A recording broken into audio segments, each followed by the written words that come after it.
Assalamualaikum warahmatullahi wabarakatuh. Kali ini di pertemuan ini kita akan menjelaskan mengenai alat dan bahan yang digunakan untuk praktikum biogas. Yang pertama adalah gelas ukur. Gelas ukur yang digunakan kalau bisa yang 1000 mili ya, agar nanti kalian tidak bolak-balik ngisi air agar lebih efektif. Atau kalau misalkan nggak ada setidaknya 500 mili, tapi saya sarankan yang 1000 mili.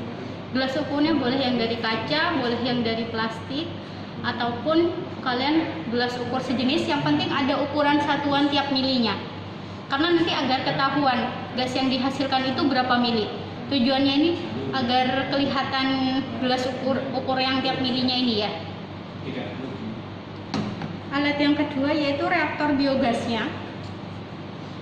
Reaktor biogasnya itu bisa kalian gunakan gelas dari botol kaca yang dari botol bensin, ataupun jerigen yang bahannya tebal ya, bisa seperti ini, tapi yang lebih kecil bahannya tapi setebal ini. Kalau untuk plastik tidak boleh yang dari botol minuman yang 1,5 liter itu, karena terlalu tipis, khawatirnya nanti tekanan yang dihasilkan gasnya terlalu besar sehingga bisa meledak.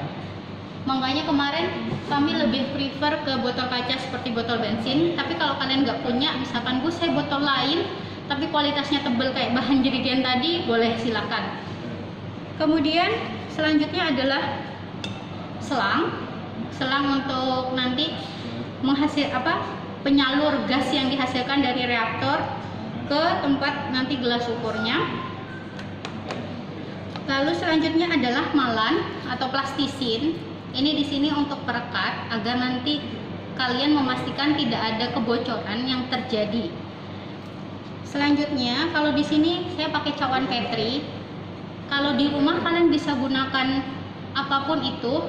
Ini nanti fungsinya sebagai penyangga saja ketika gelas ukur dibalik, agar nanti airnya bisa tetap ada di situ ya. Nanti ini penyangga nanti bisa dilihat ketika merangkai reaktor ya. Selanjutnya di sini saya menggunakan reaktor tempat gelas ukurnya ketika dibalik. Saya menggunakan yang bahan kaca agar bisa terlihat ketika video ini sebenarnya. Tapi kalau di rumah kalian bisa gunakan ini ember ataupun tempat wadah makan yang tingginya segini pun boleh, silahkan. Yang penting ada wadah menampung airnya nanti. Karena kan ketika menghasilkan gas, airnya akan keluar tuh biar tidak banjir ya. Selanjutnya ada lumpurnya. Ini ibarat lumpur ya. Ini saya bilangnya ini lumpur yang nanti yang kalian bisa gunakan, entah itu kotoran sapi, kotoran kambing atau apa nanti yang kita sebutkan selengkapnya. Kemudian ada air di sini untuk dimasukkan ke gelas ukur tadi. Selanjutnya adalah cara merangkai reaktor. Yang pertama, botol bensin tadi kan kalian lubang. Kalau misalkan kalian nggak ada tutupnya, berarti nggak usah dilubangi. Kalau ada tutupnya, silahkan lubangi tutupnya. Silahkan, terserah kalian. Kemudian masukkan selang ini ke atas saja. Kalau saya bisa tunjukkan, selangnya jangan sampai masuk ke dalam ya, cukup sampai atas saja sini. Yang penting masuk gitu ya, jangan sampai terlalu dalam masuknya. Dan nanti lumpur yang kalian isi, yang di dalam reaktor ini, lumpur yang diisi besarnya maksimal sebanyak 80% dari reaktor ya.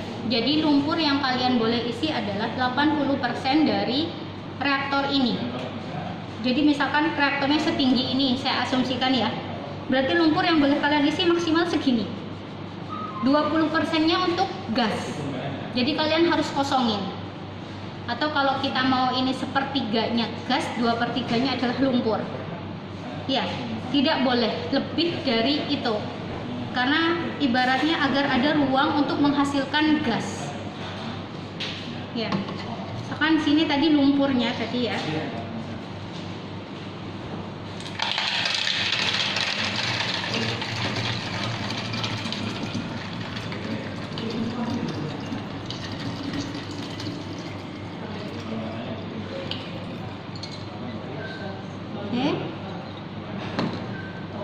Sudah maksimal interval segini agar ada rongga gasnya.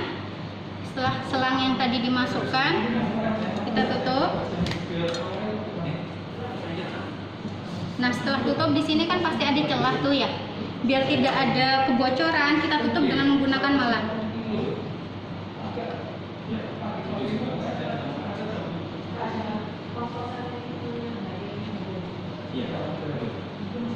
Kalian memastikan malam yang terpasang rapi dan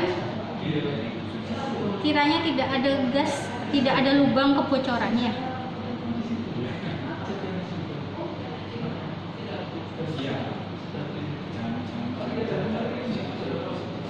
Kalau perlu yang di sini dikasih silahkan, bebas terserah kalian ya.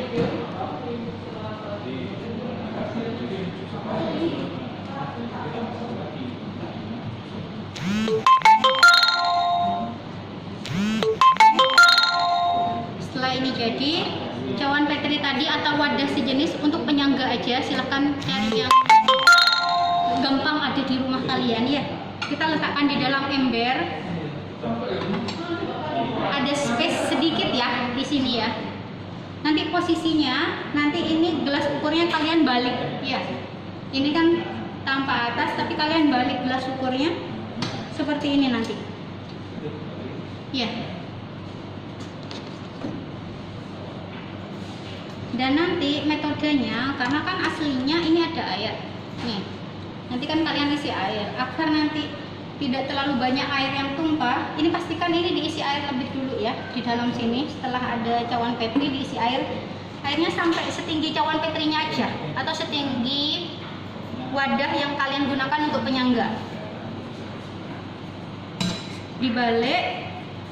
Dibaliknya kalau bisa gini, kayak tutup biar airnya tidak ngalir, plok gitu ya. Nanti, nah pastikan. Setelah itu baru selangnya kita masukkan pelan-pelan dari bawah. Kan saya tadi bilang penyangga ya cawan Petrinya, nanti selangnya bisa masuk lewat rongga situ agar air juga tetap tidak keluar.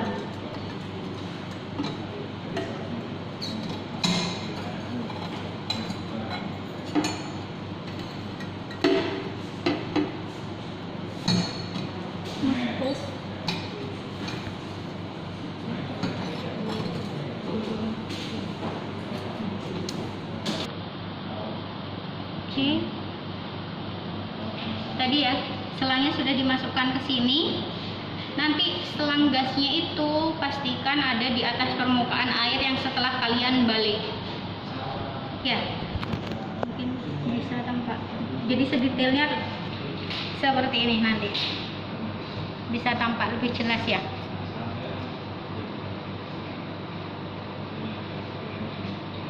Tuh. Ini penampakannya jika kita menggunakan ember. Ya, bisa dilihat airnya pada level sekian dan selangnya di atasnya air. Jangan lupa kalian mencatat nanti level airnya ada di sebelah mana. Kalian tandai menggunakan spidol. Level air yang ketika awal hari pertama itu sampai sini. Kalian tandai dengan spidol. Nanti hari kedua sampai mana, tandai dengan spidol agar terlihat perbedaannya berapa mili. Karena bisa jadi gas yang kalian hasilkan kecil, bahkan misalkan dalam satu harinya tidak ada gas sekalipun yang dibentuk. Ya, jadi pastikan di sini ditandai dengan benar sesuai mili yang ada di gelas ukur itu tadi.